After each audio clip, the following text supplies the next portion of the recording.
Cette vidéo s'adresse à toi qui se questionne sur le discours officiel. Je te propose de la science, des références, puis une analyse comparée des différentes approches en matière de gestion de la crise actuelle, en à peu près 7 minutes. Depuis le début de la crise, on affirme que les individus asymptomatiques seraient contagieux, ce qui a conduit à l'imposition de mesures sanitaires extrêmes pour toute la population, même pour les bien portants. Or, on a une étude qui démontre le contraire. Publiée dans Nature et réalisée sur presque 10 millions d'êtres humains, cette étude démontre que les asymptomatiques ne contaminent personne. On va juste revenir sur la méthodologie parce que c'est trop pertinent. Ça nous renseigne sur le fameux test PCR. Donc, cette étude n'est pas basée sur une confiance aveugle au test PCR à 44 cycles, 45 cycles comme on fait ici au Québec. Donc, de 1, elle est réalisée avec un PCR de 37 cycles, ce qui correspond à une sensibilité 100 à 200 fois moindre que nos tests ici au Québec. OK? Qui dit moins sensible, dit moins de faux positifs. Hein?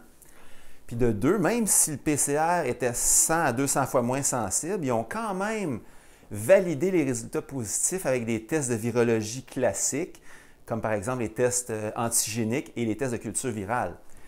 Parce qu'ils n'avaient pas vraiment confiance, et avec raison, au test PCR. Pourquoi je vous raconte ça? Parce qu'il y a des études qui démontrent le contraire, qui démontrent que les asymptomatiques sont contagieux. Mais c'est sûr que si ta recherche sur la contagiosité est basée sur des tests PCR bidons à 44 ou à 45 cycles, comme on fait ici, qui sont non validés par des vrais tests, bien, tu vas avoir des tests beaucoup trop sensibles, tu vas avoir trop de faux positifs, tu vas avoir beaucoup de faux positifs, puis tu vas pouvoir faire dire à tes chiffres que les asymptomatiques sont contagieux. Une chose est certaine, c'est que plus une personne est malade en général, plus elle est contagieuse. Hein? On le sait tous, mais c'est aussi comme ça. C'est comme ça. T'sais. Plus grande est la charge virale, plus la personne a de symptômes, plus grande est la contagiosité. Donc, cette étude, elle vient juste confirmer ce qu'on savait depuis toujours. C'est seulement quand tu es malade que tu es contagieux. Fait qu'il faut arrêter de suivre le modèle inefficace du confinement, de la fermeture de l'économie, de la répression telle qu'appliquée au Québec, mais aussi en France, en Espagne, en Belgique, en Grande-Bretagne, parce que ça ne marche pas. Pourquoi ça ne marche pas? Parce que ce sont ces pays-là qui ont le plus de morts par million d'habitants. Okay? C'est les pays qui font le moins bien, finalement. Puis on fait partie de ceux-là. Puis pour le démontrer, je vais sortir un tableau de notre INSPQ, notre Office national de santé publique du Québec, qui date du 15 janvier 2021. OK? Donc, vous avez ici le nombre de morts par million d'habitants, qui est pas mal une des valeurs absolues en dernière analyse pour voir comment les gens gèrent leur crise, si on veut. Qui on a en haut? Ici, on a le Québec, la France, l'Espagne, les États-Unis, le Royaume-Uni, Italie et Belgique. Donc, les pires élèves en matière de mortalité. Puis, on fait partie de ceux-là. Puis, en dessous de ça, on a la Suède. Ah, tiens donc, la Suède. Hein? Donc, la Suède font mieux que tous ces pays-là qui ont des mesures extrêmes, extrêmement liberticides et répressives, pourrait-on dire. Puis en Suède, ouais, mais les gens disent « Ah, mais en Suède, ils écoutent vraiment bien. » En Suède, il y a 10 % des gens qui portent un masque. Les écoles sont restées ouvertes. Il y a eu des recommandations seulement. Donc, avec tout ça, ce qu'on peut voir, c'est que dans les faits, dans la réalité, les chiffres démontrent que la Suède avait raison. Donc, ces chiffres-là vont dans le sens de l'étude. Les asymptomatiques sont non contagieux, tout simplement. Donc, ce qu'il faut faire, c'est aussi demander, exiger, tout simplement le déconfinement, l'ouverture des commerces, puis le respect des droits humains, en appliquant un modèle comme celui de Taïwan, du Vietnam ou de la Corée du Sud, parce que c'est eux qui ont le moins de morts par million d'habitants, sans confinement, sans fermeture de commerce, puis en laissant la population saine vivre librement.